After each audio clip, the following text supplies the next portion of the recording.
Okay, सो rotation पे already हमने काफ़ी कुछ डिस्कस कर लिया हुआ था।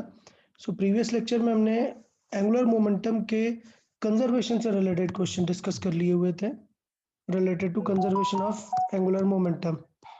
ओके, उसमें से किसी को डाउट है? कुछ भी doubt related to conservation of angular momentum पे जो हमने क्वेश्चंस डिस्कस किए?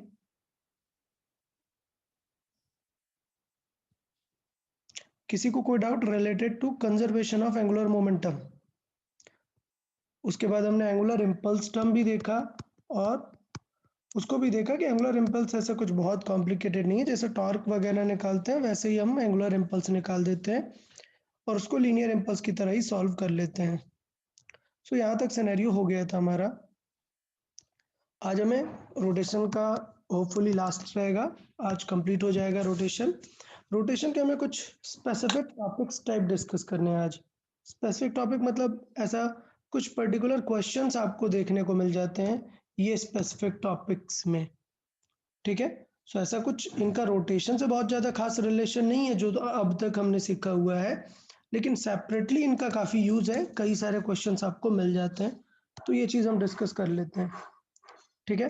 टर्म है, सबसे पहला टर्म है हमारा instantaneous axis of rotation.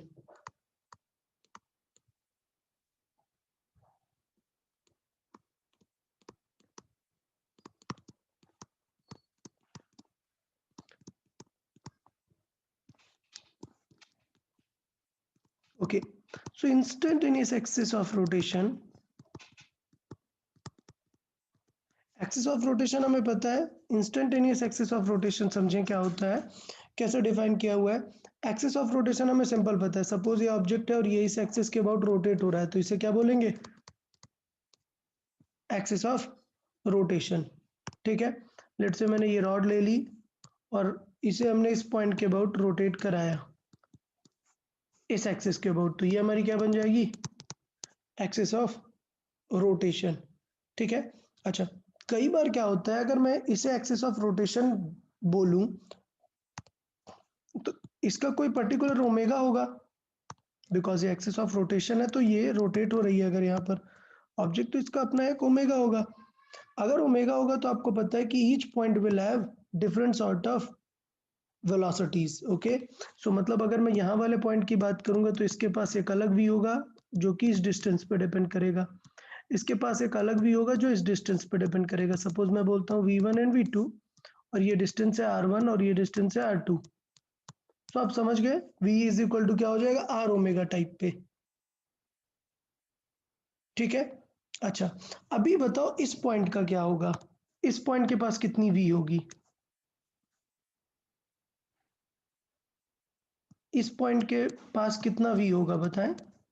0। Zero रहेगा? नहीं रहेगा? जीरो। बिल्कुल सही। तो इसका मतलब ये है कि हम आइडेंटिफाई कर सकते हैं एक ऐसा पॉइंट जिसके पास जीरो स्पीड हो और उसके बाकी सारे पॉइंट्स के पास स्पीड हो, तो वहां पे हम डिफाइन कर सकते हैं कि हमारी एक्सिस ऑफ रोटेशन है। लेकिन अब अगर मैं आपको एक क्वेश्चन देता हूं जिसमें ये रॉड है, ये रॉड है, लेकिन आप समझें कि ये रॉड पे ये वाला जो पॉइंट है, लेट से इसके पास कुछ स्पीड है, लेट से रैंडम वैल्यूज में दे रहा हूँ, लेट से ये स्पीड 20 है, इस वाले के पास स्पीड 30 है एंड इस वाले के पास स्पीड 10 है। सो आप बताओ क्या ये इस पॉइंट के अबाउट रोटेट हो रही है? क्या ऐसा हो रहा है? नहीं। अगर इसके अबाउट रोटेट हो रही होती तो ये जीरो आता है ना। सो इसका मतलब क्या हुआ कि अपन गेस कर सकते हैं कि कुछ ये रॉड जो है कुछ इस तरीके से रोटेट हो रही है, इसलिए ये डिस्टेंस कुछ यहाँ से सेम है, फिर यहाँ से डबल हो गई और यहाँ से ट्रिपल हो गई, इसलिए ये रॉड पे स्पीड 10, 20, 30 आ रही है। मतलब मैं ऐसे कंपेयर कर सकता हूँ कि ये x है, ये 2x हो जाएगी, ये 3x हो जाएगी। सो यार आप कॉमन सेंस बताओ यार, अगर मैंने आपको दे दिया कि ये रॉड l लेंथ की है, सो इसका मतलब ये डिस्टेंस कितनी हो जाएगी देन? सिंपल कंपैरिजन यार, L/3। l/3। सबस गलत है यार। तो यार ये देखो ना, ये l कितनी रिमेनिंग में है? ये पूरी 3x है, ये x हटाओगे तो l तो 2x में है ना। मतलब कितना होगा ये L/2। L/2 होगा। क्लियर। सो इसका मतलब क्या सिनेरियो हुआ कि ऐसा कुछ फील आएगा कि ये रॉड इस पॉइंट के अबाउट रोटेट हो रही है। समझ आया? क्या ये एक्सिस ऑब्जेक्ट के पास है क्या? नहीं, ऑब्जेक्ट से दूर है। सो इसका मतलब ये हुआ कि कई बार हम ऐसे प्रिडिक्ट कर सकते हैं कि इस इंस्टेंट पे, अभी जरूरी नहीं है, थोड़ी देर बाद मे बी ये स्पीड चेंज हो जाए, इस इंस्टेंट पे ऐसा फील आएगा that this rod is being rotated about this axis. समझ आया क्या आपको? प्योर रोटेशन हो रहा है। So this thing is called instantaneous axis of rotation. ऐसा कोई कॉम्प्लिकेटेड पार्ट नहीं है। आप पूछो इसका सर यूज क्या है, कुछ मतलब नहीं है, बस क्वेश्चंस पूछ लिए जाते हैं कि if this object is given at particular instant, where is its axis of rotation? So at that instant the axis of rotation is named as instantaneous axis of rotation. समझ आया? इसे कैसे फाइंड करते हैं? तो मैं आपको एक जनरल रूल दिखा देता हूं। सबसे पहले देख लें कि ये है क्या। it is an axis about which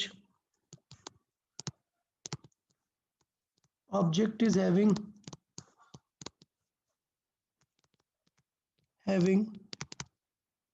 pure rolling motion. Okay, पहली बात। दूसरी बात, जरूरी नहीं है कि ये एक्सिस बाहर ही हो, अंदर भी हो सकती है। So this it can be within the object और outside it.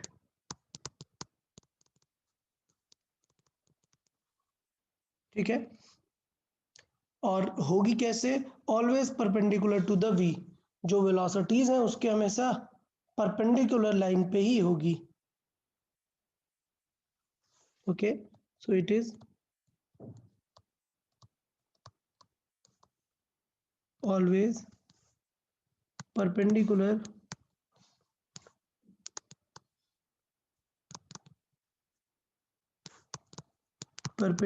to the line of linear velocities.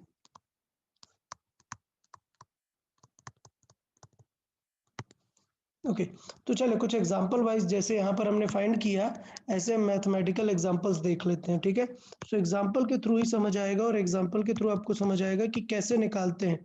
मैं बता रहा हूँ, रोटेशन में रोटेशन पार्ट हमारा कंप्लीट हो गया है। ये कुछ सब टॉपिक्स हैं जो रोटेशन की फीलिंग के साथ में आते हैं, तो हमें वो बेसिक्स पता होने चाहिए। सो एग्जांपल वाइज देखिए, सपोज एक रॉड है, ये 2 मीटर की रॉड है, लेट्स से इसकी लेंथ है 2 मीटर। अब आपको फाइंड करना है it's instantaneous axis of rotation. अगर मैं बोल दूं ये वाले पॉइंट के पास स्पीड है लेट्स से 20 मीटर पर सेकेंड, और इस वाले पॉइंट के पास स्पीड कितनी है 10 मीटर पर सेकेंड, तो बताओ पॉइंट ऊपर होगा या नीचे होगा? प्योर रोटेशन वाली फील का जो पॉइंट होगा वो कहाँ होगा, ऊपर होगा या नीचे होगा? नीचे। नीचे रहेगा ना। सबको समझ आ गया ना? क्योंकि हमें ऐसी फील देना है कि इस पॉइंट के अबाउट क्या होना चाहिए, एक चीज फिक्स होनी चाहिए, क्या? ओमेगा। और ओमेगा से ही हमें निकालना है क्या, स्पीड। तो मान लेते हैं कि ये कितनी डिस्टेंस पर है, एक्स डिस्टेंस पर है। तो यहाँ पे पास हो रही है क्या, एक्सिस ऑफ रोटेशन, जिसे हम क्या बोलते हैं, इंस्टेंटेनियस एक्सिस ऑफ रोटेशन। और ये डिस्टेंस हमारे पास है 2। तो अभी देखना यार, अभी देखना, मैं लेट से इसे बोल रहा हूँ v1, ये वाली डिस्टेंस बोल रहा हूँ v1। सो v1 कैसे निकालेंगे, एक्स इंटू ओमेगा से निकालेंगे ना, आर ओमेगा वाली फीलिंग,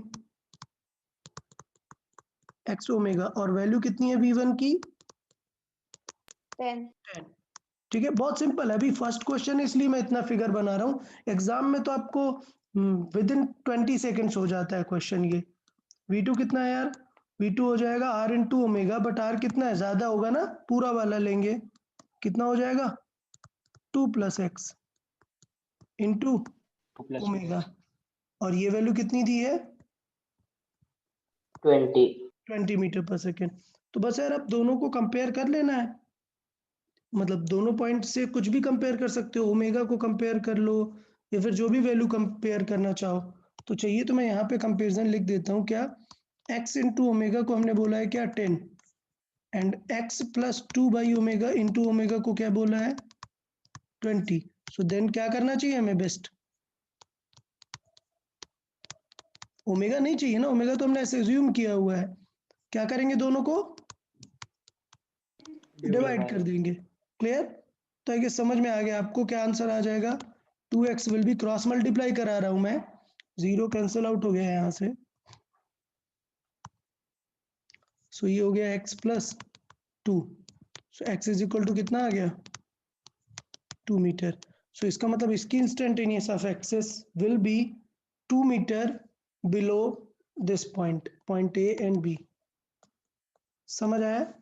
सो इस आंसर का मतलब ये है instantaneous axis of rotation is 2 meter below end A। समझ आया यार सबको कैसे अप्रोच करना है? एक दो एग्जांपल देखूंगा तो समझ में आ जाएगा आप लोग को, ऐसा कुछ नहीं है, बहुत ही सिंपल सा वे है। क्या करना है यार, सिर्फ हमें वेलोसिटीज इक्वेट करना है और फील करना है कि किस पॉइंट के अबाउट ये रोटेट हो रही होगी। जैसे अगर मैं आपको कुछ वैल्यूज ये दे दूं, देखें इस एग्जांपल से आपको और क्लियर हो जाएगा। इस एग्जांपल से और भी क्लियर होने वाला है आपको। सेम लेट्स से रॉड का जो लेंथ है दैट इज 2 मीटर, बट जो स्पीड्स हैं वो मान लेते हैं इस पॉइंट का 20 है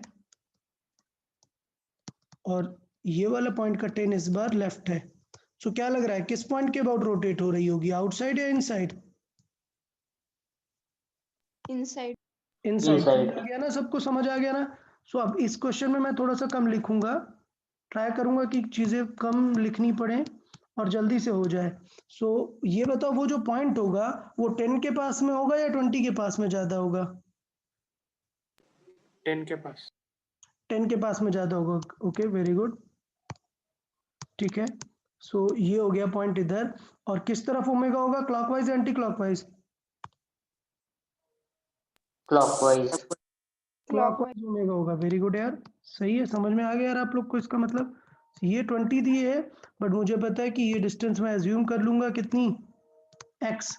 सो इसका मतलब ये क्या हो जानी चाहिए स्पीड इसकी, v इज इक्वल टू हो जाना चाहिए x into omega which is given as 20, और ये वाला कितना हो जाएगा बॉटम एंड, बॉटम एंड दिया हुआ है 10।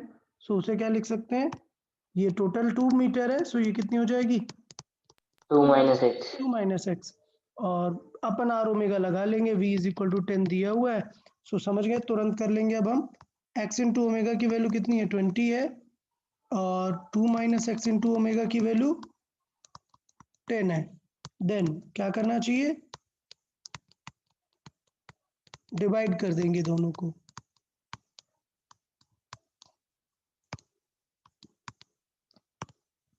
और क्या क्रॉस मल्टीप्लाई करके सॉल्व कर लेंगे, x is equal to 2 into 2 4 minus 2x। तो x इज इक्वल टू कितना आ जाएगा 4/3। समझ आया सबको? एक सेकेंड, कुछ मिस हुआ?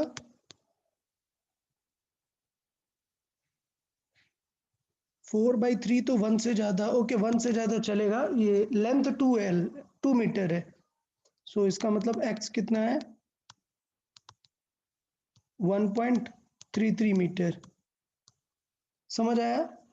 सो axis of rotation is this much distance from the top, or instantaneous axis of rotation is 2 से माइनस कर सकते हैं इसे, तो 2 माइनस 4/3 कितना आ जाएगा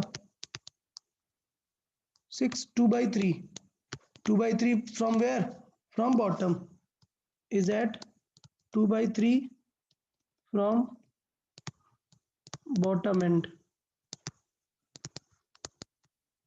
ओके यार, पॉइंट समझ आया क्या एक्सिस ऑफ रोटेशन का meaning?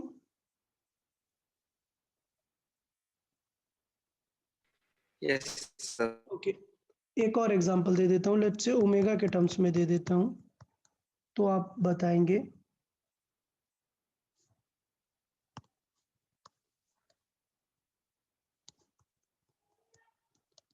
Okay, so this wheel has a speed v is equal to 3r omega, while this is actually rotating with certain omega. So आपको इसका instantaneous axis of rotation बताना है।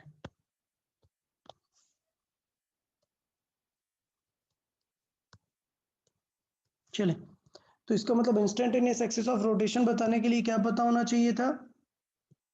Linear speeds, क्योंकि ये pure role कर रहा है। क्या pure roll about point of contact कर रहा है क्या? पॉइंट ऑफ कांटेक्ट के अबाउट प्योर रोल? नो। क्यों? क्योंकि v is equal to R omega है ही नहीं, तो इसका मतलब हमें इसके सारे पॉइंट्स का v निकाल के रख लेना चाहिए, और उसके अकॉर्डिंग फिर हम जज करेंगे कि प्योर रोलिंग का पॉइंट कौन सा है। डन। ओके, तो देखें इस वाले पॉइंट के पास स्पीड कितनी है? 3r omega. ठीक, कांटेक्ट पॉइंट के पास क्या क्या होंगी? बिकॉज ये पूरा व्हील 3r ओमेगा से जा रहा है, तो ये भी आगे किससे जा रहा होगा? 3r omega. लेकिन पीछे क्या लग रहा होगा? R omega. Omega. Omega point पे क्या होगा? ये 3r ओमेगा से जा रहा होगा, प्लस साथ में एक और लग रहा होगा, क्या? R omega. तो इसका मतलब अगर मैं इसको एज अ रॉड ट्रीट करना चाहूँ, तो आई गेस आप लोग समझ गए कि क्या आंसर आने वाला है। इस पॉइंट के पास स्पीड कितनी रहेगी? 4r r omega. ओमेगा। इस पॉइंट के पास 3r 3r omega omega. 3r इस ओमेगा पॉइंट के पास 2r ओमेगा तो इसका इंस्टेंटेनियस एक्सिस ऑफ रोटेशन क्या होगा? विद इन द रॉड या नीचे? नीचे नीचे रहेगा। क्लियर। सो नीचे हम कंसिडर कर सकते हैं कि यहाँ कहीं पर इसका इंस्टेंटेनियस एक्सिस ऑफ रोटेशन होगा। ठीक है, इंस्टेंटेनियस एक्सिस ऑफ रोटेशन जिसके अबाउट ये प्योर ओमेगा से घूम रहा होगा। सो अब आप समझ गए कि ये डिस्टेंस कितनी है? r, और ये हमने एज्यूम कर ली कितनी? x। तो इसका मतलब अब आप कंपेयर कर सकते हैं। देन क्या सिचुएशन हो जाएगी? 2r ओमेगा किस में स्पीड होगी? जब x डिस्टेंस पर आएगा, तो x इंटू ओमेगा कितना हो गया? 2r omega. ठीक, या फिर दूसरा कंपेयर करने का आपका मन है तो कर सकते हैं, x plus R into omega, ये कितना आ जाएगा? 3r omega. एक्चुअली ये ओमेगा एक अलग है, ये जो हम एज्यूम कर रहे हैं ये एक अलग ओमेगा है। लेट्स से ओमेगा डैश है, तो ये ओमेगा ओमेगा मत कट कर देना, प्रॉपर सॉल्व करके ही करेंगे जो भी आंसर आएगा। सो ये एक ओमेगा डैश है, नहीं सॉरी, ये वाला डैश है। एक्स के साथ जो है हमने जो ओमेगा एज्यूम किया वो ओमेगा डैश है। देन कैसे सॉल्व करना चाहिए? डिवाइड कर देंगे। So x upon x plus r is equal to क्या आ जाएगा? 2/3। So 3x is equal to 2x plus r. So x is equal to कितना आ जाएगा? r नहीं, 2r, 2 बोथ मल्टीप्लाई होगा, 2r आ जाएगा। सो मुझे लग रहा है इंस्टेंटेनियस एक्सिस ऑफ रोटेशन सबको समझ आ गया कि किस तरीके से निकालते हैं। सर r/2 ना? r/2 क्यों? क्रॉस मल्टीप्लाई किया ना 2r। नहीं, x इक्वल x इक्वल ना, ये क्रॉस ठीक है। मल्टीप्लाई किया, हाँ, फिर ये हाँ। सब्ट्रैक्ट किया। हाँ। सो फिर से मैं बोल रहा हूँ कि रोटेशन हमने जो पढ़ी है कहाँ तक? एंगुलर मोमेंटम तक, वहीं तक है रोटेशन, एंगुलर मोमेंटम तक ही है। आज हम क्या डिस्कस कर रहे हैं? कुछ सब टॉपिक डिस्कस कर रहे हैं जो आपको बीच बीच में क्वेश्चंस मिल सकते हैं। ठीक है, सो पहला पार्ट था क्या? इंस्टेंटेनियस एक्सिस ऑफ रोटेशन, जो कि ऑब्जेक्ट में भी हो सकती है और ऑब्जेक्ट के बाहर भी हो सकती है। नेक्स्ट पॉइंट, हाँ अगर x is equal to 2r आया तो omega dash is equal to omega आएगा ना? हाँ, omega dash is equal to omega आ गया। ठीक है, सो ये लॉजिकली ऐसा आ गया कि इंस्टेंटेनियस एक्सिस पे भी वो ओमेगा से ही घूमने वाला है। Okay sir.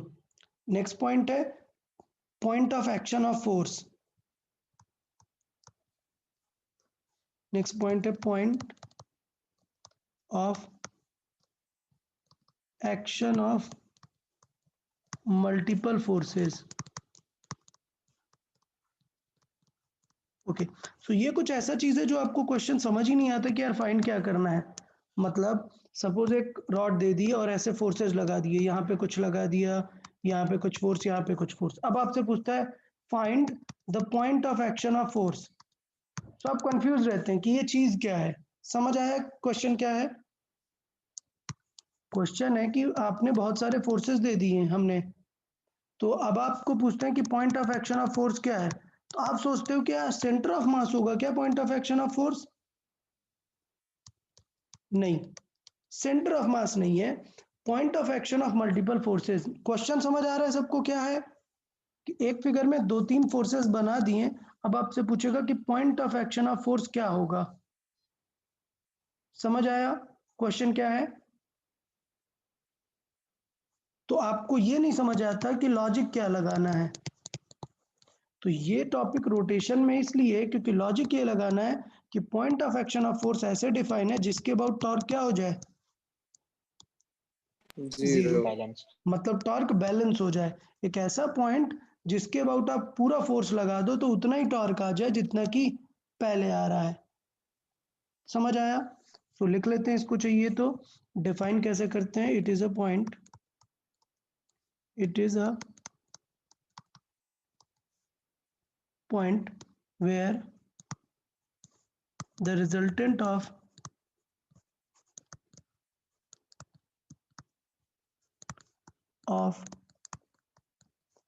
all the forces will give same torque as initial।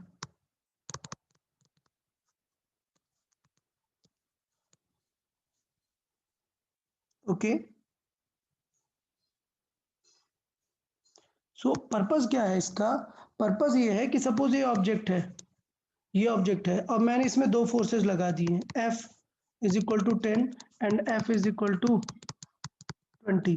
तो आपने बताया या लेट से 15, बताओ नेट फोर्स कितना आ जाएगा? 5। 5। लेकिन अगर ये एक्सटेंडेड ऑब्जेक्ट है तो आप 5 लगाओगे कहाँ, ये भी तो सोचना पड़ेगा ना आपको। मतलब सोचो ये 10 इधर लग रहा था, ये 15 इधर लग रहा था, इसका मतलब ये ऑब्जेक्ट क्या क्या करने वाला है? रोटेट। रोटेट करने वाला है। तो इसका मतलब वो जो एफ नेट आने वाला है आपका 5, वो कहाँ पर लगाओगे भाई? उसी को हम क्या बोलते हैं? Point of action of force. समझ आया? कि आप अब ऐसे नहीं रैंडम बोल सकते हो क्या कि सर 5 बचा तो यहाँ पे लगा देते हैं F5। दिक्कत ये है कि ये ऑब्जेक्ट अभी इसको रोटेट करने वाले हैं, क्या ये 5 रोटेट कर पाएगा अगर आपने बीच में लगा दिया?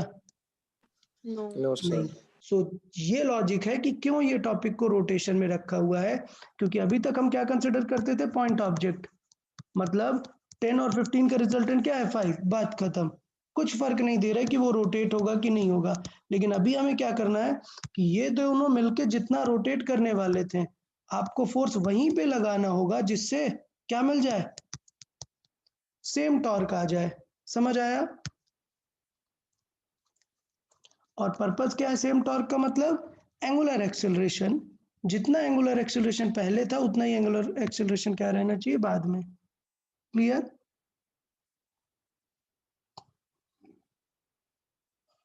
यार समझ आया यहां तक? ओके, इसका यस मतलब सर। हाँ, देखें तो अगर आपको क्वेश्चन सॉल्व करना है तो क्वेश्चन आप इस तरीके से सॉल्व कर सकते हैं। एज्यूम अ लोकेशन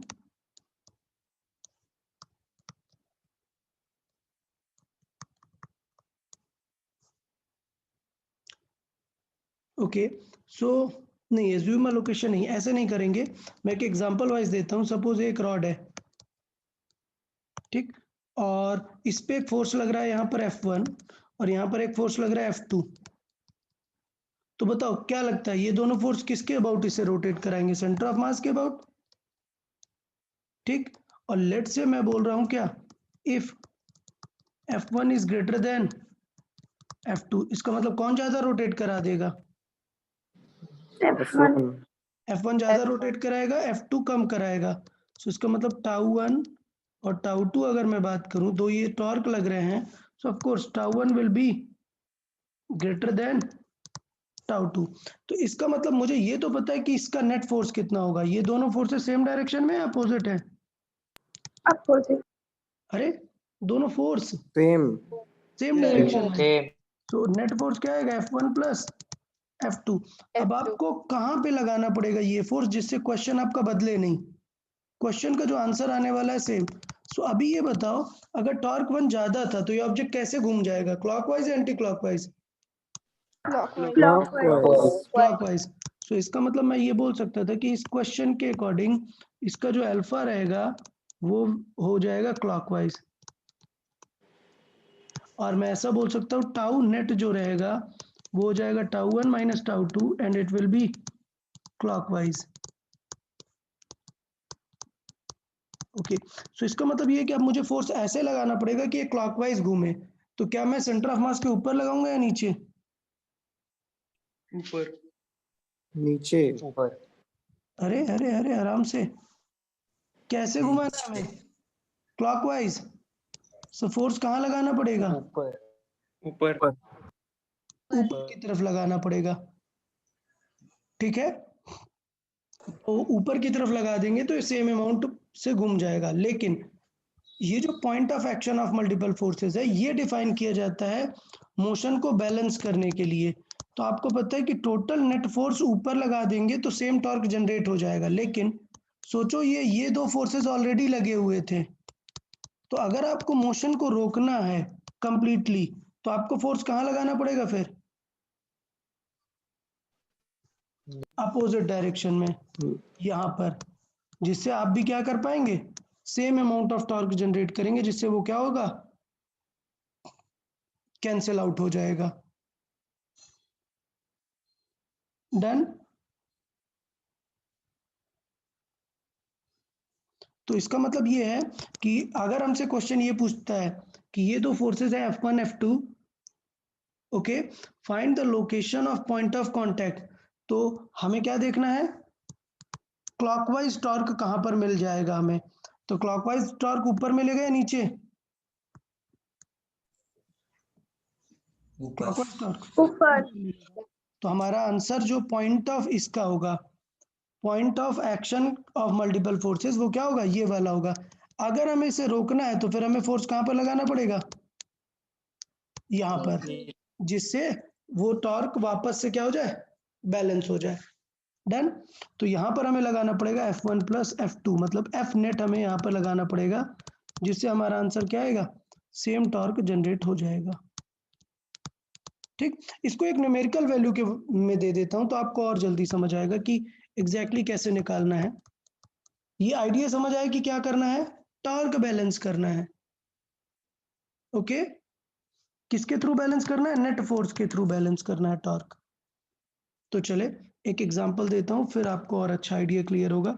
सपोज एक रॉड है, उस पे दो फोर्सेस लग रहे हैं, ये फोर्स F है, ये फोर्स 2F है। अब आपको बताना है फाइंड द पॉइंट ऑफ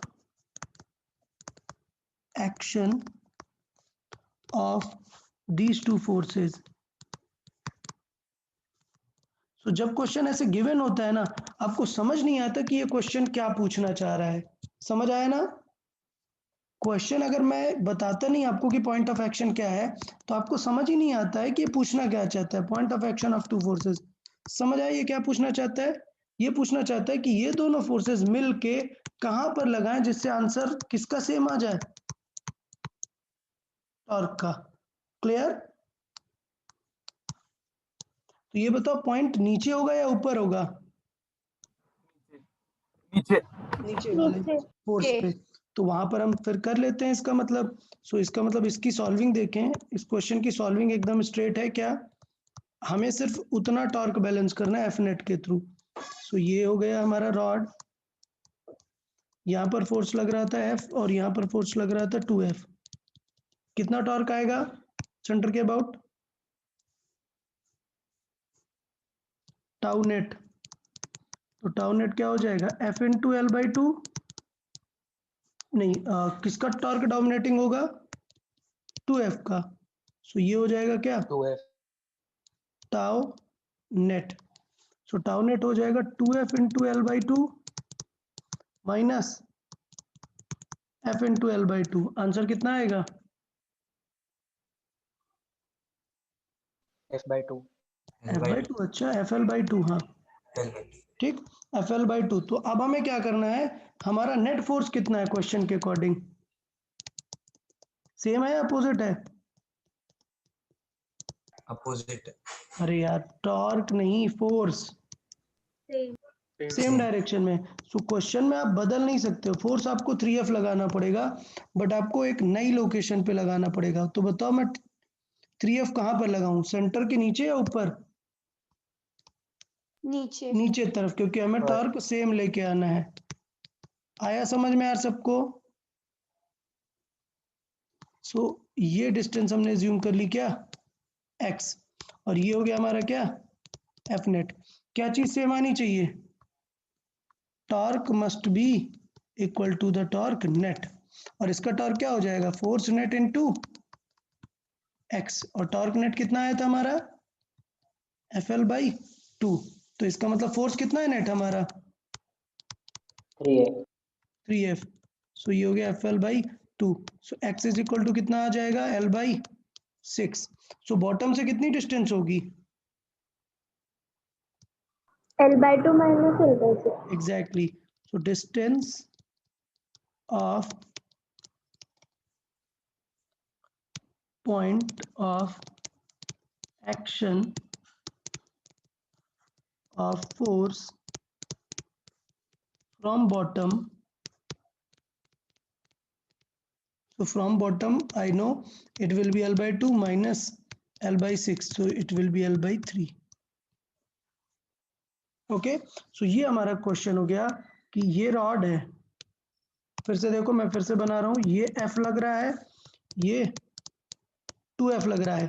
तो दो फोर्स मिलके जो काम करने वाले हैं वो इक्विवेलेंट वर्क हम कैसे करा सकते हैं? सेम इक्विवेलेंट काम हो सकता है। क्या पूरा फोर्स, कितना है फोर्स हमारे पास नेट? 3F। 3F को कहां पर लगा दो, कितनी डिस्टेंस पर? L by 3 पर लगा दो। L/3। समझ आ गया यार सबको? यार आइडिया समझ आ गया ये? सर सॉल्विंग समझ में आ गई, वो एफ नेट की लास्ट में डायरेक्शन कैसे लगाने का वो बताइए। देखो सिंपल सी बात है, सपोज मुझे एक चीज को रोल कराना है, तो रोल कराने के लिए क्या चाहिए आपको? F चाहिए और टाउ चाहिए। भाई फोर्स चलाएगा, एक्सेलरेशन देगा, टाउ क्या देगा? अल्फा। अल्फा देगा।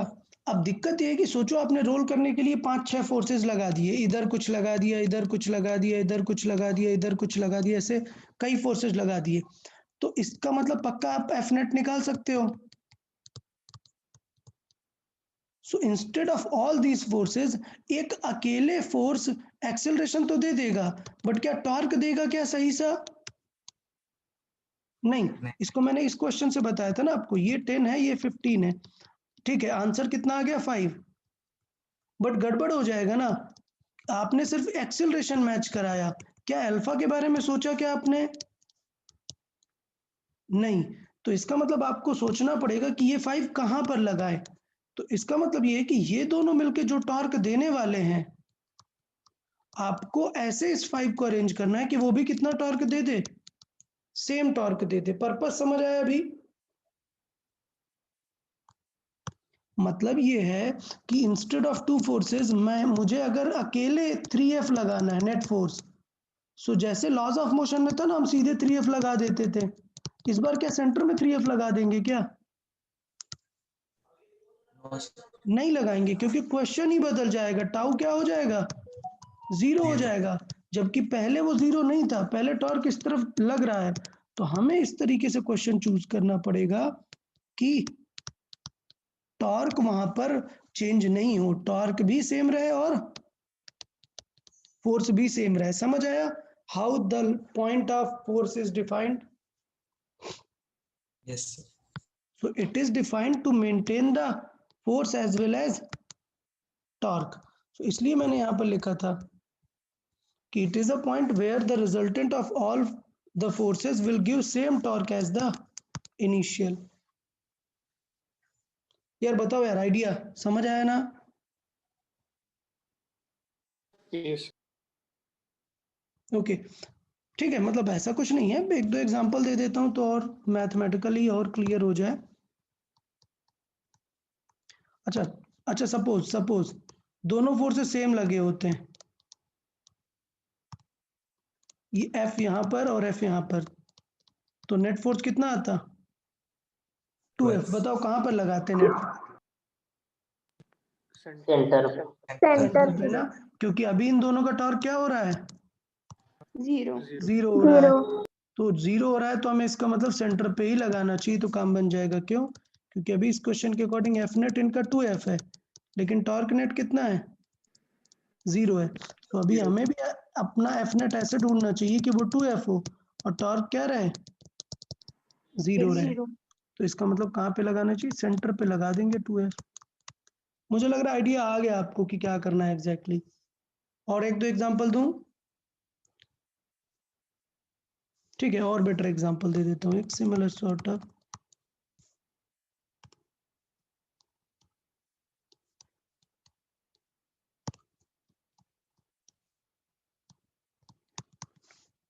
अब बताओ अभी क्या होगा? Point of action of force middle होगा क्या? No sir. नहीं, अभी सर्च करना पड़ेगा। सो अभी देखो, सेंटर के अबाउट नेट फोर्स कितना है अभी? 5 है। 3F प्लस 2F 5F, मतलब हमें यूज कितना करना पड़ेगा? 5F। लेकिन टॉर्क नेट बताओ कैसा होगा? 3F into L by two इस तरफ and 2F into L by two opposite. So कौन डोमिनेट करेगा? 3F और कैसा होगा? क्लॉकवाइज। क्लॉकवाइज। तो 3F into L by two minus 2F into L by two, answer कितना आएगा? FL by F into L by two. और किस तरफ? क्लॉकवाइज। सो इसका मतलब अब आपको 5F कहाँ पे लगाना पड़ेगा? ऐसे सोच के लगाना पड़ेगा कि डिस्टेंस क्लॉकवाइज टाइप का फोर्स दे दे आपको। सो आंसर ये हो जाएगा 5F। So of course F net is 5F and torque क्या आना चाहिए? सेम आना चाहिए, FL बाई 2। सो इसका मतलब 5F into x is equal to FL by 2। So इसका मतलब x कितना आ जाएगा? L by 10। तो x आ गया L बाई 10। सो क्वेश्चन अगर आपसे यहाँ से x पूछ रहा है तो ठीक है, अगर टॉप से पूछ रहा है तो आप निकाल सकते हैं। लेट से टॉप से मैं क्या नेम दे देता हूँ? y। Okay, so from top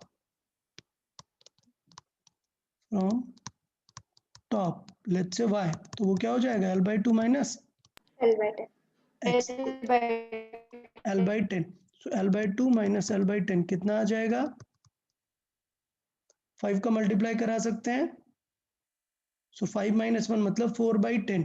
सो इसका मतलब कितना आ जाएगा? 2 बाई 5। सर आइडिया समझ आया कि नहीं?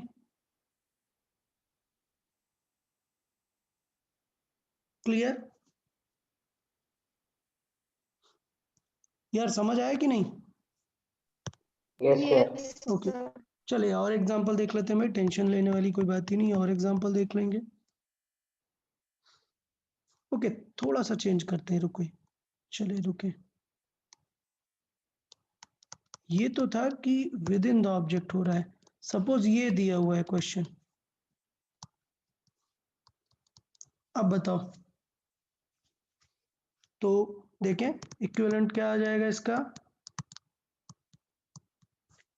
देखें किस पॉइंट सेंटर के अबाउट रोटेट होने वाले हैं, किसका टॉर्क ज्यादा होगा, 2f का भी कैसा है क्लॉकवाइज, और इस f का भी clockwise, क्लॉकवाइज। तो पहले देख लेते हैं नेट फोर्स कितना है, F, F, 2f minus F मतलब f, और टॉर्क कितना है, टॉर्क नेट देखें, टॉर्क नेट में दोनों ऐड हो रहे हैं, 2f into L by two plus f into L by to, मतलब कितना आ जाएगा 3f into L by to, कैसा है clockwise.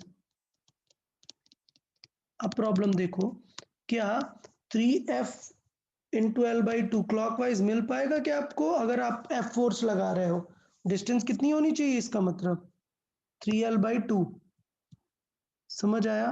So point of action of force अगर आप देखो तो विद इन द ऑब्जेक्ट आएगा क्या, नहीं, no sir, 3l by to पर होना चाहिए, कहाँ पर होना चाहिए 3l बाई टू पर होना चाहिए। तो ये बनेगा point of action of force, यहाँ पर आपका f लगना चाहिए, क्यों, क्योंकि ये डिस्टेंस आपको x है। ओके, समझ आया यार। सो बाहर भी हो सकता है, ऐसा कुछ नहीं है कि विद इन द ऑब्जेक्ट ही होना चाहिए। एफ नेट एफ है, टॉर्क नेट हम निकालेंगे कितना है 3fl बाई टू, हमें पता है हमारे अकॉर्डिंग एफ इंटू एक्स होगा, एक्स कितना आ गया 3l बाई टू। सो अगर मैं टॉप पॉइंट से देखूंगा तो कितनी दूर होगा,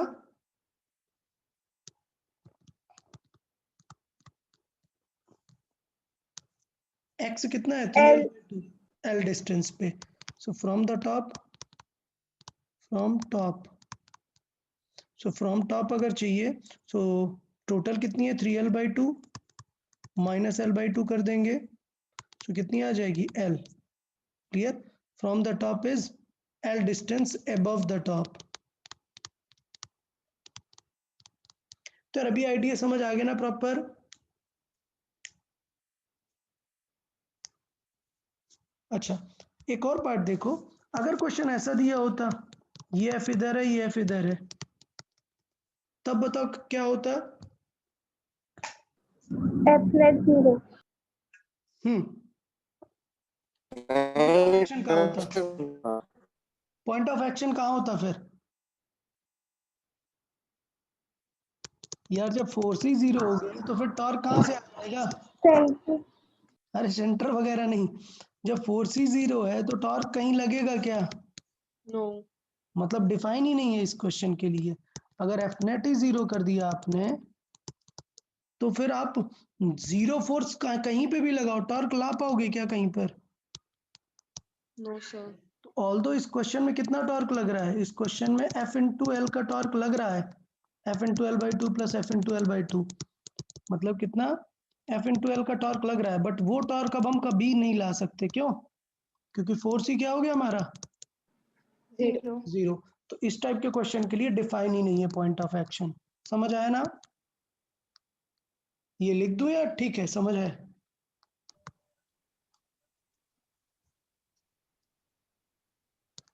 ओके, याद रहेगा, जरूरी नहीं है कि हर टाइम पे डिफाइन हो, कुछ क्वेश्चन में जिनमें एफ नेट जीरो हो जाएगा उनके लिए डिफाइन ही नहीं है। तो ये सेकंड टर्म समझ आ गया सबको, पहला क्या था हमारा,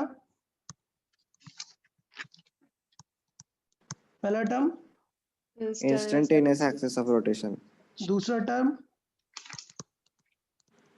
point of action, Point of action of action of force. Force, और थर्ड टर्म टॉपलिंग, देख लेते हैं।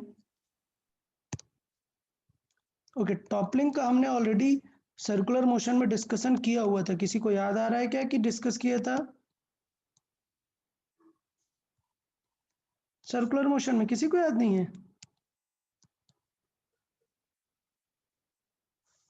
अरे टॉपलिंग ये ऑब्जेक्ट पे कार जब सर्कुलर मोशन में जा रहा था, सो सेंट्रीफ्यूगल लग रहा था, अगर सेंट्रीफ्यूगल ज्यादा हो जाएगा तो इसको ऐसे टॉपल करा देगा, क्यों, क्योंकि ये टॉर्क लगा देगा इस पे, सेंटर के अबाउट नहीं, ये रोड के अबाउट जा रही थी ना कार,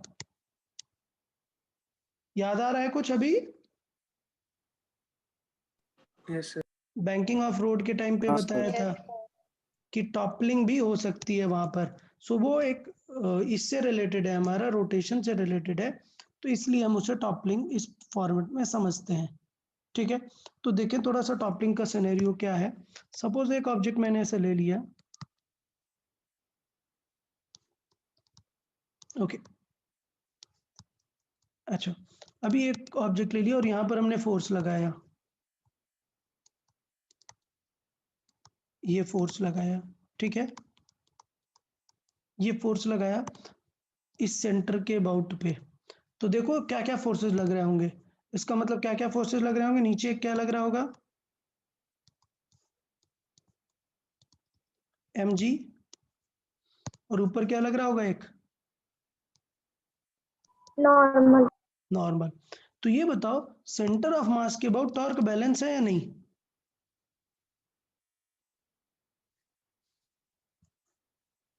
टॉर्क बैलेंस नहीं है।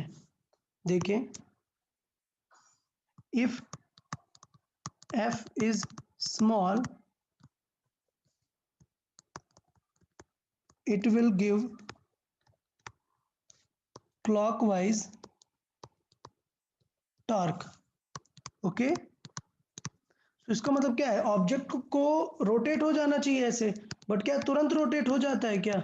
आप ऐसे एक बॉक्स रखा है, आप ऐसे थोड़ा सा पुश करो तो क्या ये बॉक्स रोटेट हो जाएगा? नहीं होगा, ठीक है। So if f is small, it will give clockwise torque, but the object does not rotate और रोटेट नहीं हो रहा, तो इसका मतलब क्या होना चाहिए, टॉर्क नेट जीरो होना चाहिए, which means torque net should be zero. तो इसका मतलब टॉर्क नेट अगर जीरो होना चाहिए तो क्या W और N तो कैंसिल आउट हो गए, कोई है क्या टॉर्क बैलेंस करने वाला? नहीं। तो यहां पर हम कॉन्सेप्ट बताते हैं कि इसका मतलब ये है कि इस क्वेश्चन पे नॉर्मल सेंटर पे नहीं लग रहा है, दैट्स वाई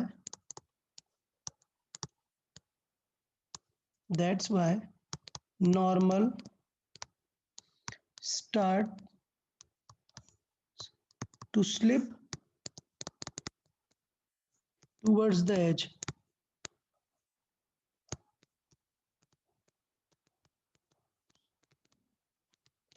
ओके, तो क्वेश्चन समझ आया कि एग्जैक्टली क्या होता है।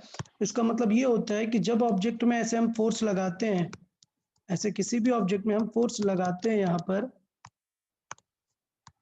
इसके अबाउट, तो इसका मतलब ये है कि इसका mg तो नीचे लग रहा है और हम एक क्या प्रोवाइड करा रहे हैं, टॉर्क प्रोवाइड कर रहे हैं क्लॉकवाइज। तो इसका मतलब ये है कि अगर ये ऑब्जेक्ट रोटेट नहीं हो रहा है, इसका मतलब क्या हो चुका है, नॉर्मल स्लिप कर चुका है, किस तरफ, एज की तरफ जा रहा है वो। तो नॉर्मल की वैल्यू तो फिक्स है, बट कितनी दूर जाएगा ये वो डिपेंड करेगा किस पे, कितना हमें फोर्स लग रहा है। समझ आया, आइडिया समझ आया सबको? Sir Yes, sir. हाँ, तो इसका मतलब अगर मैं बोल दूं कि ये हाइट है h और ये लेंथ है l, तो इसका मतलब मैक्सिमम स्लिपिंग ऑफ नॉर्मल कितनी हो सकती है? अब नॉर्मल है तो कांटेक्ट तो रहेगा ही ना, इसका मतलब किससे ज्यादा दूर नहीं जा सकता, एज से ज्यादा नहीं जा सकता ना यार, समझ आया? नॉर्मल मैक्सिमम एज से ज्यादा नहीं जा सकता, सो नॉर्मल की मैक्स पोजीशन क्या हो सकती है, ये, इससे बाहर जाएगा क्या नॉर्मल, मतलब पॉसिबल ही नहीं है ना, नॉर्मल तो कांटेक्ट होना चाहिए मिनिमम। सो ये समझ आया, ये क्या है, सर नॉर्मल की मैक्सिमम पोजीशन है। सो इसका मतलब यही क्या बताएगा, एफ मैक्स, इससे ज्यादा अगर एफ हो गया तो अब क्या होगा, वो अब टॉपल कर जाएगा, अब उसे नॉर्मल नहीं बचा पाएगा। समझ आया यार, थॉट सबको समझ आ गया? ओके, सो इसका मतलब एफ मैक्स निकाल लेते हैं, तो एफ मैक्स कितना हो जाएगा, F max into H by two is equal to क्या होगा, normal into L by two, ये एल बाई टू होगा और ये वाली डिस्टेंस क्या होगी, एच बाई टू। नॉर्मल की वैल्यू कितनी रहेगी अभी भी, एम जी जितनी। सो इसका मतलब मैक्सिमम फोर्स कितना आ गया, M G L by H, ये मैक्सिमम फोर्स है। इससे ज्यादा फोर्स पे क्या कर जाएगा object,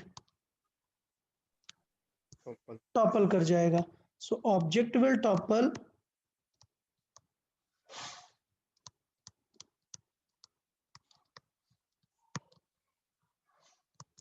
object will topple if this f is greater than f max। समझ आ गया कि नहीं सबको यार, बताओ। सो इसलिए अगर आपको टॉपलिंग से बचाना है तो क्या ज्यादा होना चाहिए, बेस ज्यादा होना चाहिए, किससे, हाइट से। समझ आया। सो to minimize toppling,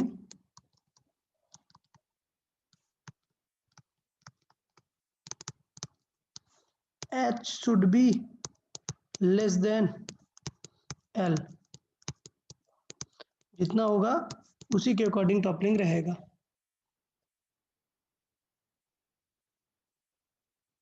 ओके अभी देखो नॉर्मली सिर्फ क्यों स्लिप हो रहा है, mg क्यों नहीं स्लिप हो रहा, तो यार हमें पता है कि mg उसके सेंटर पे ही लगने वाला है, तो mg तो स्लिप नहीं हो सकता।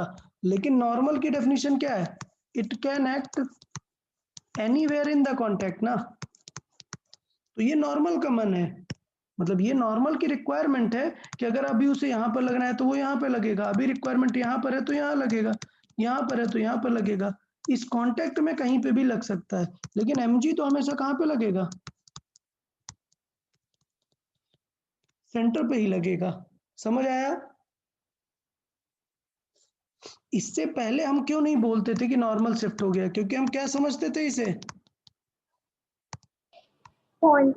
पॉइंट ऑब्जेक्ट समझते थे, तो कोई फर्क नहीं पड़ता कि कहाँ पर आप रखोगे।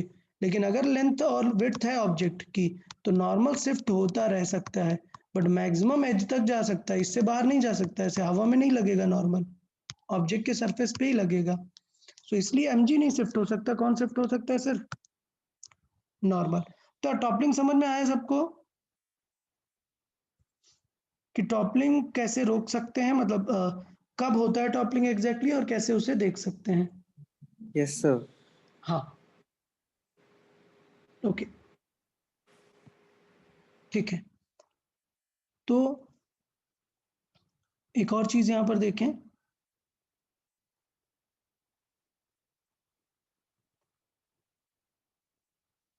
अगर हमें टॉपलिंग लगाना है, जैसे हम अगर देखें टॉपलिंग, तो टॉपलिंग किस पॉइंट के अबाउट हो रही है,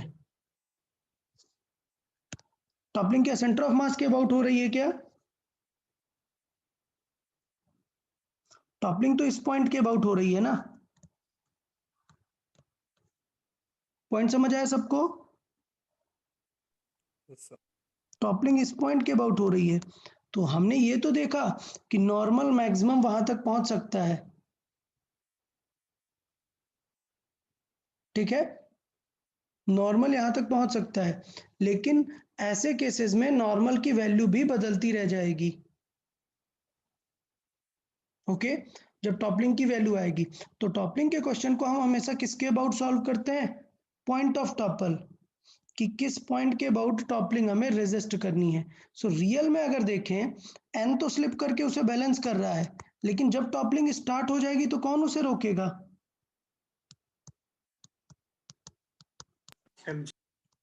mg रोकेगा। तो इसका मतलब अगर हमें ये निकालना है कि टॉपलिंग किसके अबाउट हो रही है, तो हमेशा पॉइंट ऑफ टॉपलिंग ही देखते हैं, ठीक है। तो अगर हम देखें क्या at point of toppling, point of toppling की अगर हम बात करें तो पॉइंट ऑफ टॉपलिंग ये है, सो इसके अबाउट कौन रोटेट करना चाह रहा है, एफ, और बचा कौन रहा है, mg। तो इसका मतलब जब टॉपलिंग होने लग जाएगी तो टॉपलिंग को कौन बचाएगा, mg। mg बचाएगा। तो इस टाइप के क्वेश्चन आ जाते हैं कि कहाँ पर mg लगेगा, कहाँ पर फोर्स लगाना चाहिए, ठीक है। सो अगर मैं इस फॉर्मेट में देखूं और एक रैंडम लोकेशन ले लूं कि फोर्स कहाँ पर लगना चाहिए, तो instead of this exact at the top हम इसे किसी लोकेशन पे ले लेते हैं। लेट्स से यहाँ पर लग रहा है वो, ये लोकेशन कितनी ले लेते हैं, लेट्स से x। तो इसका मतलब क्या होना चाहिए, टॉपलिंग बचाने के लिए फोर्स इनटू x, ये उसे गिराने का ट्राई करेगा और कौन उसे बचाने का ट्राई करेगा, mg इंटू l/2। ओके, सो mg क्या है, ये नॉर्मल के थ्रू भी हम कर सकते हैं क्वेश्चन, या फिर हम mg के थ्रू, क्योंकि mg रियल में उसे बचा रहा है। तो यहां से हम निकाल सकते हैं कि एफ मैक्स कितना लगेगा। सो एफ मैक्स एक और चीज पर डिपेंड करता है, क्या, लोकेशन पर। अगर आप x को बढ़ाते जाओगे सो रिक्वायर्ड फोर्स क्या होता जाएगा, मैक्सिमम फोर्स कम होता जाएगा, मतलब बहुत ही जल्दी टॉपल होने के चांसेस हो जाएंगे उसमें। तो ये हो जाएगा टॉपलिंग के लिए हमारा वैल्यू। अच्छा, यहां पर एक और प्रॉब्लम आती है कि टॉपलिंग से पहले वो स्लिप कर गया तब क्या होगा, ये भी तो हो सकता है ना कि ये ऑब्जेक्ट टॉपल करने वाला है, अब इसे किसी ने पकड़ के तो रखा नहीं है, किसे यहाँ पर फिक्स करके रखा है नहीं। तो इसका मतलब ये भी तो हो सकता है ना कि ये फोर्स क्या करे, इसे F is equal to M A provide कर दे। अगर F is equal to M A provide किया तो क्या ये टॉपल करेगा क्या, फिर नहीं करेगा। So F is equal to M A provide करने के लिए प्रॉब्लम कौन जनरेट कर रहा है, फ्रिक्शन। अगर फोर्स फ्रिक्शन से ज्यादा हो गया तो ये ऑब्जेक्ट क्या कर जाएगा, स्लिप कर जाएगा इंस्टेड ऑफ टॉपलिंग। ओके, तो यहां पर देख लेते हैं एक और टर्म,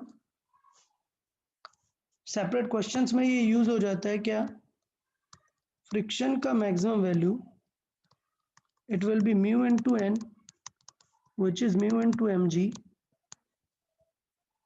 ओके, तो इफ f मैक्सिमम, अगर मैक्सिमम फोर्स किससे ज्यादा है, किससे ज्यादा है, फ्रिक्शन के मैक्सिमम फोर्स से ज्यादा है, तो क्या होगा, टॉपल होगा क्या, नो, स्लिप हो नहीं, जाएगा। स्लाइड हो जाएगा। Object will start sliding, object will start sliding, and if this maximum force is less than the friction max, तो स्लाइड होगा क्या, नहीं होगा। सो इसका मतलब स्लाइड नहीं होगा, बट ये फोर्स टॉपल तो करा देगा, तो वो टॉपल हो जाएगा। So object will topple before sliding. So मतलब उस केस में टॉपलिंग पहले हो जाएगा, स्लाइडिंग बाद में होगा। तो इस पे टॉपलिंग और स्लाइडिंग के मतलब ऐसे क्वेश्चन सिंपल सिंपल से आ जाते हैं, ऐसा कुछ नहीं है कि इन पे क्वेश्चंस बहुत हैवी से कुछ बनेगा। टॉपलिंग का सिंपल सा आपको फिगर्स ऐसे दिख सकता है, सपोज एक कार है और ये किसी एक्सेलरेशन से जा रही है, हमें ये एक्सेलरेशन बताना है, find the acceleration for which, मान लेते हैं ये L है और ये जो हाइट है that is 3L। okay, and this car is going in forward direction। okay, so question है, find max value of A so that, find the max value of A such that the object will not slide, sorry, will not topple।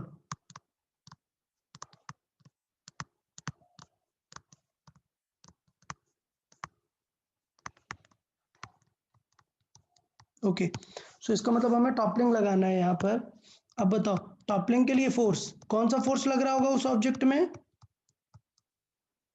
Sudo. Pseudo force लग रहा होगा। तो ये confirm हो गया किस object में सूडो लग रहा होगा। सूडो कहाँ पर लगेगा? Side centre Backward. पे। ये हो गया सूडो कितना, m/a जितना। अच्छा, किस पॉइंट के अबाउट टॉपल करेगा? बॉटम पे, इस पॉइंट के अबाउट या इस पॉइंट के अबाउट, लेफ्ट या राइट? लेफ्ट लेफ्ट के अबाउट टॉपल Left. करेगा ऐसे। तो कौन बचाने वाला है इसको? mg। सो mg बचाएगा। सो अगर इसे टॉपल नहीं करना है तो दोनों उसे बचा लेंगे। कौन? अगर हम बात करें कि लेट्स से ये हाइट है, सो ma इंटू हाइट बाई 2 किसे बचाएगा? mg into l by 2। ठीक है, सो इसका मतलब ए कितना आ गया? ये कितना आएगा? g into L by H. और क्वेश्चन में कितना दिया हुआ है? l। h कितना दिया है? 3l जितना। तो आंसर कितना आ जाएगा? g by 3। तो a मैक्सिमम कितना है? g by 3। above this it will topple। समझ आया? टॉपलिंग में कोई ऐसा कुछ टफ सा पार्ट नहीं है। क्लियर है यार? यहां तक ओके है? अच्छा, अभी देखना, इफ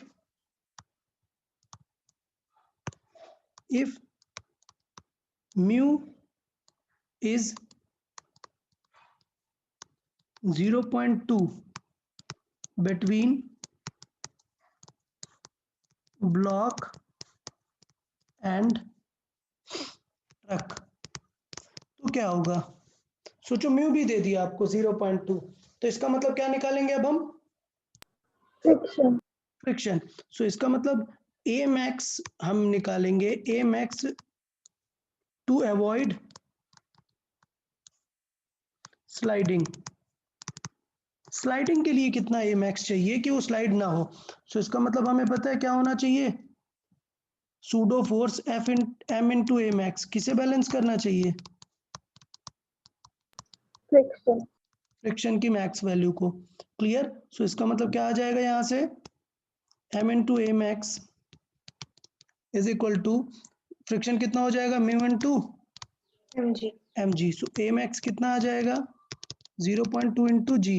0.2 मतलब 1/5। सो ए मैक्स कितना आ जाएगा? g/5। इसका मतलब ये है कि अगर g/5 से ज्यादा हुआ तो वो क्या कर जाएगा? स्लाइड कर जाएगा। तो इसका मतलब अगर क्वेश्चन पे सिर्फ टॉपलिंग रोकना होगा तो कितना फास्ट ट्रक जा सकता है? g/3। लेकिन अगर स्लाइडिंग भी रोकनी है तो कितना जा सकता है? g/5। g/5 से स्लाइड रुक जाएगा, मतलब उससे ज्यादा में स्लाइड हो जाएगा, टॉपल की बात ही नहीं आएगी। तो मैं बोल रहा हूँ find maximum value of a such that the object will be in equilibrium। समझ आया? और क्वेश्चन में म्यू दे दिया है 0.2। अभी पार्ट समझ में आया कि मैक्सिमम हो जाएगा g/3 किसको रोकने के लिए? टॉपलिंग रोकने के लिए। तो अगर आप g/3 तक पहुंच गए तो ऑलरेडी वो स्लाइड हो जाएगा ना। सो टू अवॉइड स्लाइडिंग कितना होना चाहिए? g/5। So then max value of a क्या होनी चाहिए? क्या होनी चाहिए? g/5 g/5। g/5 से ऊपर गया तो स्लाइड कर जाएगा, टॉपल नहीं। अगर म्यू मैं दे देता कितना? म्यू दे देता 0.5। सो आंसर कितना आता? g/2। सो इसका मतलब उस केस में फिर क्या होती मैक्सिमम वैल्यू? G/3. g/3। तो यार आइडिया समझ में आ गया सबको? चाहिए तो मैं यहाँ पे करा देता हूँ। If mu is equal to 0.5 then क्या हो जाएगा? Then a max will be mu into g मतलब कितना आएगा g/2 फॉर स्लाइडिंग और g/2 to avoid sliding. So then answer क्या होता, then max value of a क्या हो जाती g/3 g/3। Okay so minimum of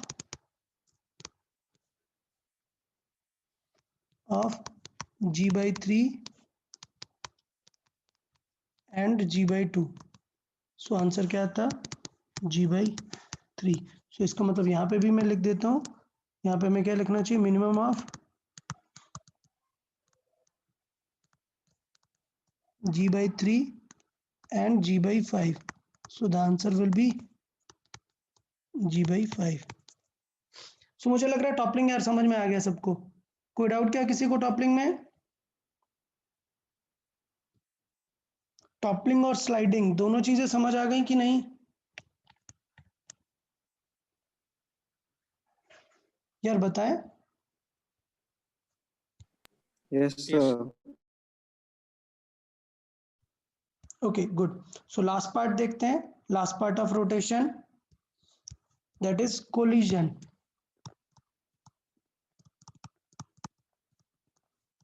सो जो भी कुछ कोलिजन में पड़ा हुआ है यहाँ पे थोड़ा सबका बेसिक सा यूज होने वाला है। जैसे अगर मैं बात बताऊं एग्जांपल के थ्रू ही सीखेंगे, एग्जांपल के थ्रू सीखेंगे बहुत ही बेटर हो जाएगा हमें। कोलिजन सपोज एक रॉड रखी है, ये m मास की रॉड है, l लेंथ की है और इससे क्या आया, एक पार्टिकल आके हिट करने वाला है, m मास का पार्टिकल किसी v0 स्पीड से आ रहा है। तो बताओ आफ्टर कोलिजन हमें सबसे पहले क्या पता होना चाहिए कि कोलिजन किस टाइप का है, क्लियर? और आफ्टर कोलिजन क्या आएगा, सिचुएशन हम देख लेंगे कि क्या रहेगी। सो आफ्टर कोलिजन क्या क्या होगा बताओ, आफ्टर कोलिजन ऑब्जेक्ट के पास एक स्पीड आएगी और रॉड के पास भी एक स्पीड आ जाएगी, बट रॉड के पास एक और चीज आ जाएगी, क्या? ओमेगा ओमेगा भी आ जाएगा। Okay very good. सो यहाँ पर ये क्वेश्चन थोड़ा सा बढ़ गया। अभी तक हम सिर्फ क्या डील करते थे, v1 v2 के फॉर्मेट में। तो देखना यार मैं यहाँ पे लिखता हूँ सारी चीजें, थोड़ा सा कुछ चेंज कर देते हैं, मान लेते हैं पार्टिकल को थोड़ा सा कम मास का मान लेते हैं, या फिर ये m है इसे m/2 कर देते हैं। सो अभी देखना क्या क्या गिवन है, m1 कितना है m/2, m2 कितना है m m, u1 कितना है v0, u2 कितना है 0 0। अब देखना आफ्टर कोलिजन, ये चाहिए तो यहाँ पे ऐसा कर देते हैं थोड़ा सा, मैं आपको कोलिजन इसलिए डायरेक्टली सिखा रहा हूँ क्योंकि मुझे पता है कि पूरा कोलिजन हमने पढ़ लिया है, सिर्फ यहाँ पे एक टर्म ही एक्स्ट्रा आने वाला है, इसलिए मैं आपको वो डायरेक्ट लिखाना चाहता हूँ। सो यहाँ पे मैं ये भी लिख देता हूँ कि ये सिनेरियो है किसका, बिफोर कोलिजन, और ये सिनेरियो किसका है, आफ्टर कोलिजन। याद है आफ्टर कोलिजन क्या कंसीडर करते हैं हम, दोनों को स्पीड दे देते हैं कितनी, v1 एंड v2। यहां तक याद है, ये हो गया अपना m1 और ये हो गया m2। सो वैल्यूज देख लेते हैं, m1 कितना होगा, वही है m/2, m2 कितना है, वही रॉड है m। अब v1 और v2 हमें थोड़ा सा सोचना है, क्लियर? तो ये बताओ कोलिजन कहां पर हुआ है, क्या सेंटर ऑफ मास पे हुआ है क्या? नो सर, नहीं, एंड पे। एंड पे हुआ है। तो इसका मतलब हमें जो स्पीड्स देखनी चाहिए वो किनकी देखनी चाहिए, एंड्स पॉइंट की देखनी चाहिए। समझ आ रहा है? तो यहाँ पर क्वेश्चन का ये लॉजिक है, रोटेशन में लॉजिक क्या है समझें, कि हमें ये v2 नहीं देखना है, हमें क्या देखना है कि जहां पे कोलिजन हुआ है उस पॉइंट की स्पीड कितनी है इसकी। तो बताओ यार इसकी स्पीड कितनी हो जाएगी, इसकी स्पीड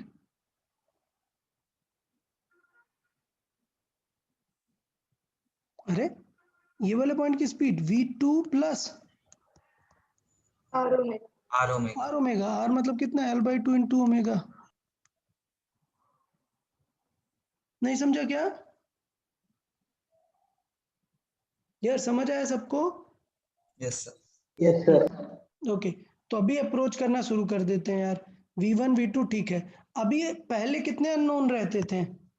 पहले 2 अननोन होते थे v1 v2। अभी अननोन कितने हैं? 3. Very good.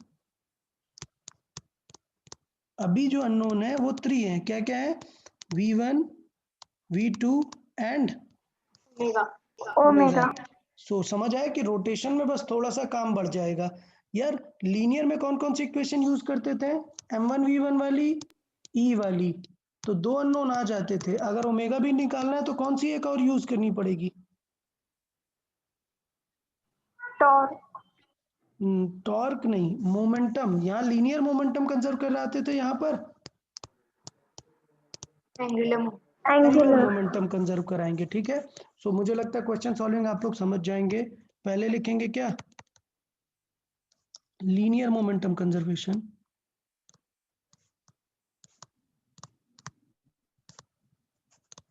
ठीक है, लीनियर मोमेंटम कंजर्वेशन देखें क्या रहता था?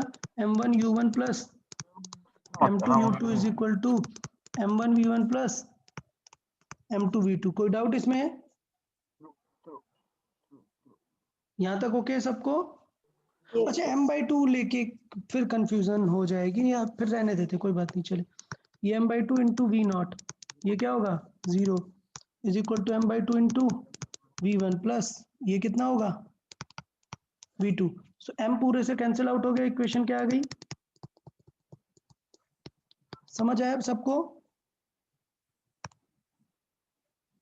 यहां तक समझ आया पहली इक्वेशन? दूसरा, कोलिजन टाइप चेक करते थे। Sir, 2v2 आएगा ना? हाँ 2v2 आएगा। ओके ठीक है, 2v2, 2 का भी हमने क्रॉस मल्टीप्लाई कर दिया पूरे में, 2v2 हो गया। फिर दूसरी इक्वेशन किस पे रहती थी? Collision type.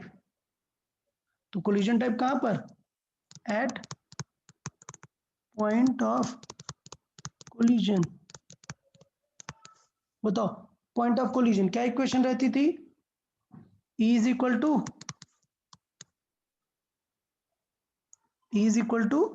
V2 minus V1 upon U1 minus U2. v1 by U1 u minus minus u2। अब यहां पर कंफ्यूजन क्रिएट होती है कि ये जो v2 है, ये जो v2 है, ये किस चीज का v2 है? रॉड का. rod. रॉड का v2 नहीं है। लाइन ऊपर देखें कि ये हम कहां पर लगा रहे हैं, e की वैल्यू End Point of पे. contact. एंड पे, पॉइंट ऑफ कांटेक्ट पे। तो ये जो v2 है ये कोई नॉर्मल स्पीड नहीं है। ये कौन सी स्पीड है? पॉइंट ऑफ कांटेक्ट वाली स्पीड है ये। समझा? इसका मतलब, जस्ट अ मिनट,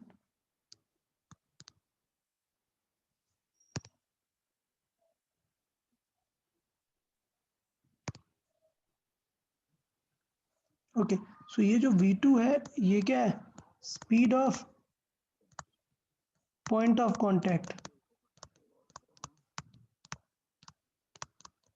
और वो कितनी है? वो हमने देखा है v2 plus L/2 into omega. Done? यहां तक समझ आया? तो इसका मतलब E इज इक्वल टू क्या आएगा? ओरिजिनली लिखना चाहिए मैं v2 plus L/2 into omega minus v1 upon u1 कितना था? u1 है v नॉट और ये वैल्यू 0। ठीक है, अभी क्वेश्चन सॉल्व कर लेंगे कि किस टाइप का गिवन है। सो हमें पता है कि E आपको गिवन होगा। ओके, यहाँ पर E इज इक्वल टू 1 होता है किसके लिए? Elastic. इलास्टिक के लिए। Then E is equal to 0 भी हो सकता है किसके लिए? Perfectly inelastic. Perfectly inelastic, good.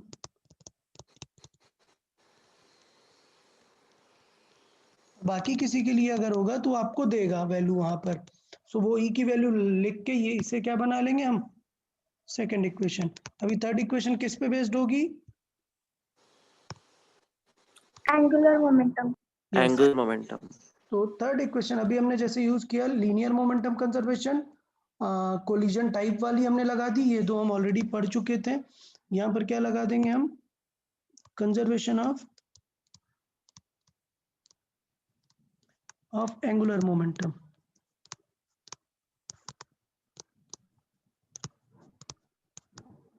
Conservation of angular momentum, ठीक है, तो काम बन जाएगा। अच्छा, कंजर्वेशन ऑफ एंगुलर मोमेंटम, कुछ याद आ रहा है कि एंगुलर मोमेंटम किसी पॉइंट के अबाउट लगाते हैं हमेशा, तो बताओ किस पॉइंट के अबाउट लगाएंगे? अगर टॉर्क नेट 0 होना चाहिए तो इस पे कोलिजन फोर्सेस लगने शुरू होंगे ना, सो हमें किसके अबाउट बैलेंस करना चाहिए? पॉइंट ऑफ कांटेक्ट के अबाउट। उससे क्या होंगे, दोनों पॉइंट 0 हो जाएंगे। सो किसके अबाउट बैलेंस करेंगे? About point of collision. क्यों? सो दैट टॉर्क नेट क्या हो जाएगा, 0 ऑफ कोलिजन फोर्सेस। समझ आया हमने क्या किया? हमने किसके अबाउट लगाया टॉर्क? हमने किसके अबाउट लगाया? Point of point collision. Of collision के अबाउट, जिससे क्या हुए, वो जो फोर्सेस लगेंगे उनका टॉर्क क्या हो जाएगा, 0, और नेट टॉर्क 0 तो अपन कंजर्वेशन ऑफ एंगुलर मोमेंटम लगा सकते हैं। तो चले कंजर्वेशन ऑफ एंगुलर मोमेंटम लगा देते हैं। तो पहले दोनों का लिखना पड़ेगा ना, यहां पर देखें। अच्छा, एक चीज और, अगर हम किसके अबाउट लगाना चाह रहे हैं एंगुलर मोमेंटम, एक मिनट, अगर हम एज के अबाउट लगा देंगे, एज के अबाउट, तो एज के अबाउट हमें जरूरत नहीं है। क्यों? क्योंकि एज के अबाउट तो फोर्सेस कैसे रहेंगे, म्यूचुअल रहेंगे ना, तो एक्सिस ऑफ रोटेशन के अबाउट लगाना चाहिए। So about point of collision नहीं, किसके अबाउट लगाना चाहिए, about axis of rotation. Okay, about axis of rotation. क्यों? क्योंकि वो जो कोलिजन फोर्सेस हैं वो तो दो होंगे ना हमेशा पेयर में, तो उनका टॉर्क तो हमेशा बैलेंस हो जाएगा। ओके, ये पॉइंट सबको समझ आया ना? सपोज ये रॉड है, ये पार्टिकल है, और दो कोलिजन फोर्सेस यहाँ पर लगने वाले हैं, ठीक है, सपोज ये कोलिजन फोर्स इधर, ये कोलिजन फोर्स इधर, तो इन दोनों के टॉर्क क्या हो जाएंगे, इन दोनों के टॉर्क क्या हो जाएंगे, कैंसिल आउट ना।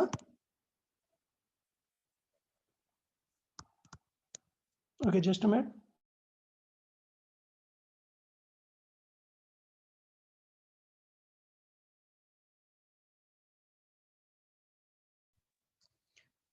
सो इसका मतलब कोलिजन फोर्सेस का टॉर्क क्या हो जाएगा, torque of collision forces, tau of collision forces, वो हमेशा क्या होगा, 0 हो जाएगा, क्योंकि सेम फोर्सेस अपोजिट डायरेक्शन में लगेंगे, तो उन दोनों का टॉर्क तो 0 ही हो जाएगा। ठीक है, इसलिए हम किसके अबाउट करेंगे, एक्सिस ऑफ रोटेशन के अबाउट। तो फिगर बना लेते हैं, ये सबसे इंपॉर्टेंट है यार, कौन सा, एंगुलर मोमेंटम कंजर्व कराना, हम इसके अबाउट कंजर्व कराने वाले हैं। तो दोनों सिनेरियो बना लेते हैं, बिफोर कोलिजन, आफ्टर कोलिजन। हमें इस वाले पॉइंट के अबाउट बैलेंस करना है, बिफोर कोलिजन। बिफोर कोलिजन इसके पास स्पीड कितनी थी, m/2 स्पीड थी v0, अभी कितनी है, v1, बट इसके पास कितना है, v2, और ये घूम रहा है ओमेगा से। तो देखें, before collision, after collision, L initial is equal to L final. So initially देखो इसके पास कौन सा होगा, पार्टिकल वाला, पार्टिकल वाला बताओ एंगुलर मोमेंटम कितना हो जाएगा, r परपेंडिकुलर कितना है यहाँ पर,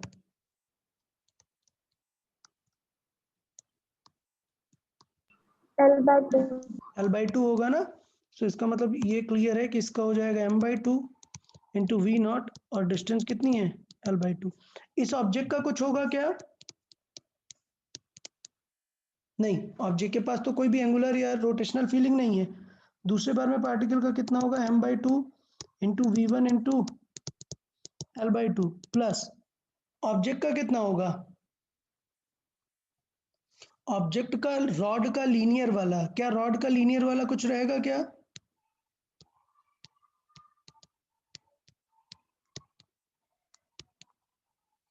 mv2 इंटू आर, ये वाला रहेगा क्या कुछ? नहीं, No, सेंटर sir. के अबाउट निकाल रहे हैं, वो तो जीरो हो जाएगा, सिर्फ कौन सा बचेगा, I omega. आई ओमेगा वाला। सो ये रॉड के लिए जो है वो जीरो रहेगा, क्लियर, बिकॉज आर परपेंडिकुलर क्या है, for centre of mass R perpendicular is zero, क्योंकि v is acting at the centre ना, सो उससे कुछ मतलब नहीं है। सो एंगुलर मोमेंटम हमारा यहाँ पे क्लियर है, ये क्या हो गया, m/2 v naught into L/2 m/2 v1 into L/2 plus I कितना होगा रॉड का, किसके अबाउट घूमने वाली है, Center. सेंटर के अबाउट इंटू ओमेगा। सो इसे अगर मैं सॉल्व करूं, m कैंसिल आउट कर दें अगर हम पूरे से, m और क्या कैंसिल कर दें, l, 4.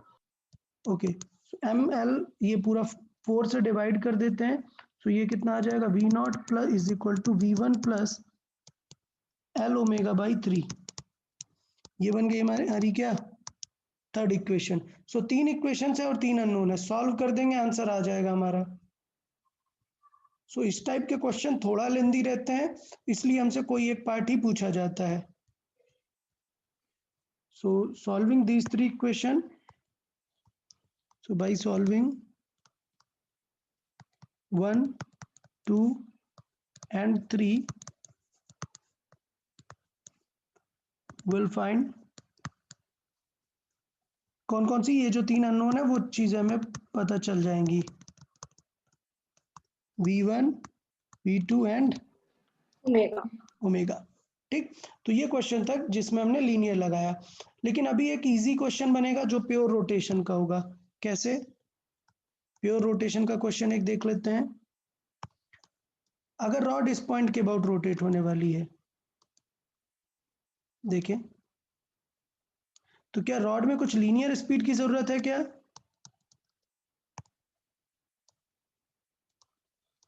ये m1 है, ये v0 स्पीड से आ रहा है, अब ये कोलाइड करने वाला है, तो क्या रॉड में कुछ v1 की जरूरत है क्या?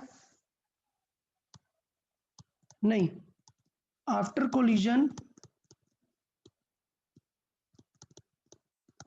Rod will have pure rotation, समझ आया? तो ऐसे क्वेश्चन ज्यादा पूछे जाते हैं, क्यों? क्योंकि ऐसे क्वेश्चन डायरेक्टली सॉल्व हो जाएंगे, हमें टेंशन नहीं होगी कैसे हमें इन्हें सॉल्व करना है। पॉइंट समझ आया? So let's say question solve करते हैं। कंसिडर इलास्टिक कोलिजन, मतलब क्या गिवन है, E इज इक्वल टू 1 दे दिया है, तो फिर कैसे सॉल्व करेंगे, देखिए बहुत ही फास्ट कर सकते हैं एकदम सॉल्विंग। ये रॉड है,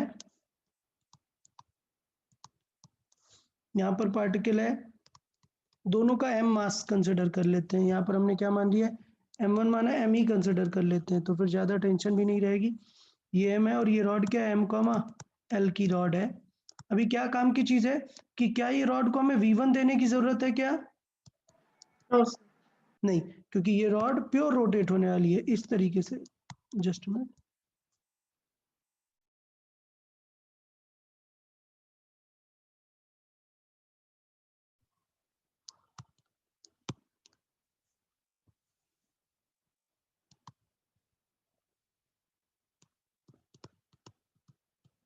ओके। सो ये रॉड अभी प्योर रोटेशन में है, लेट से इसके पास कुछ ओमेगा आ गया है, ओमेगा, ठीक। अभी नहीं, बिफोर कोलिजन कुछ नहीं है यहाँ पर, आफ्टर कोलिजन यहाँ पर सिचुएशन ऐसी आएगी कि ये रॉड है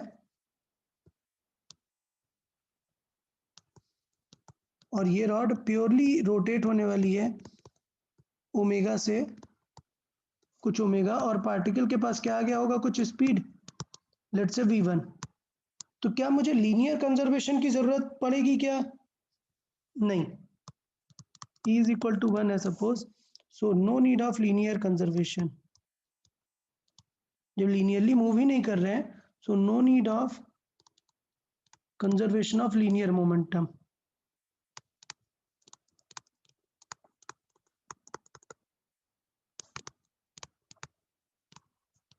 सिर्फ हमें क्या करना चाहिए, एंगुलर मोमेंटम लगाना चाहिए। बताएं किसके अबाउट लगाना चाहिए कंजर्वेशन ऑफ एंगुलर मोमेंटम?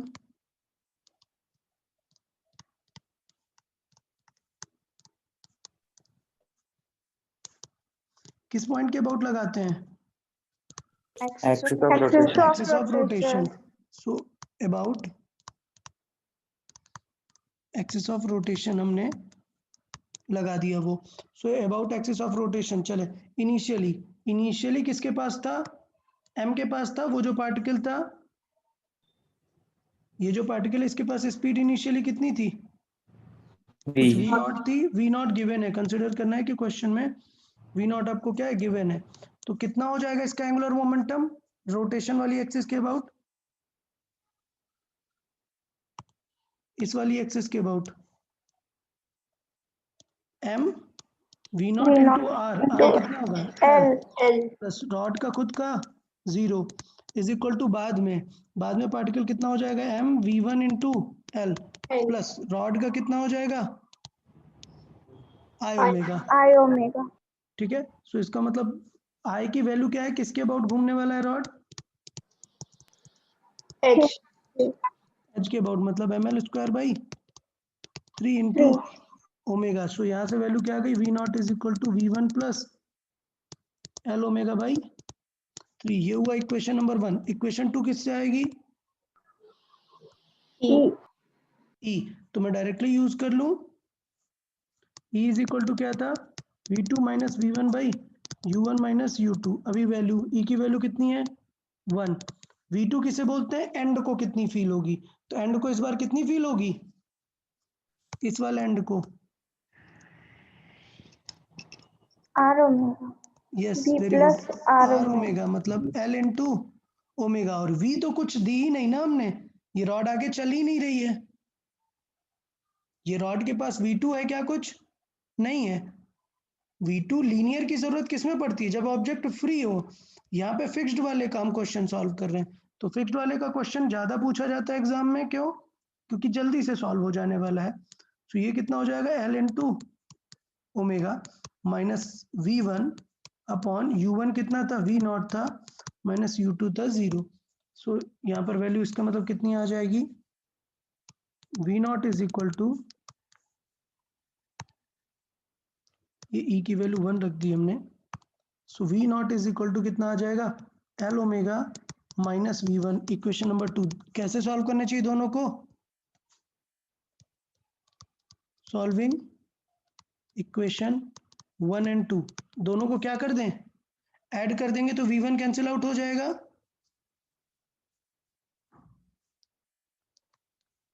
ये समझ आया, दोनों को अगर ऐड कर दूं तो v1 क्या होगा, कैंसिल आउट हो जाएगा। सो इसका मतलब कितना आ जाएगा, 2v नॉट ऐड कर देते हैं, 2v naught is equal to L omega by 3 plus L omega, done. So कितना आ जाएगा ये, 4/3। ओके, सो इसका मतलब क्या आ जाएगा, 3/2। सो ओमेगा कितना आ जाएगा, 3v नॉट बाई 2L। ये आ जाएगा हमारा कि रॉड इस ओमेगा से रोटेट होगा। अभी क्वेश्चन पूछ लेता, how high the rod will go, तो अगर हमें ओमेगा पता है तो हम एनर्जी कंजर्वेशन से निकाल सकते हैं ना, बताएं। एंड v1 कितना आ जाएगा, v1 आ जाएगा L omega minus v not. So L omega कितना है, 3v not by 2 minus v not, कितना आ जाएगा, v नॉट बाई 2। यार समझ में आया अभी सॉल्विंग पूरा सबको,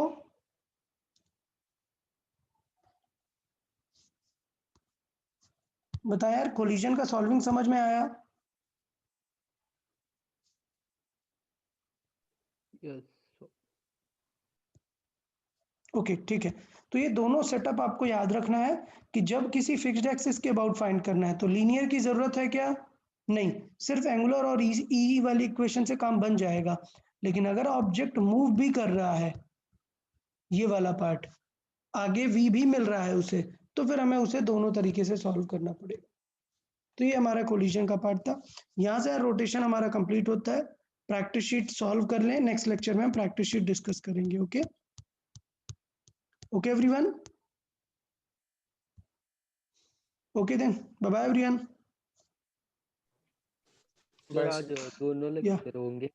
बाय बाय। हाँ दोनों लेक्चर होंगे केमिस्ट्री और फिजिक्स के? हाँ, दोनों रहेंगे, अल्टरनेट रहेंगे, दोनों में प्रैक्टिस रहेगा। Okay sir. ओके।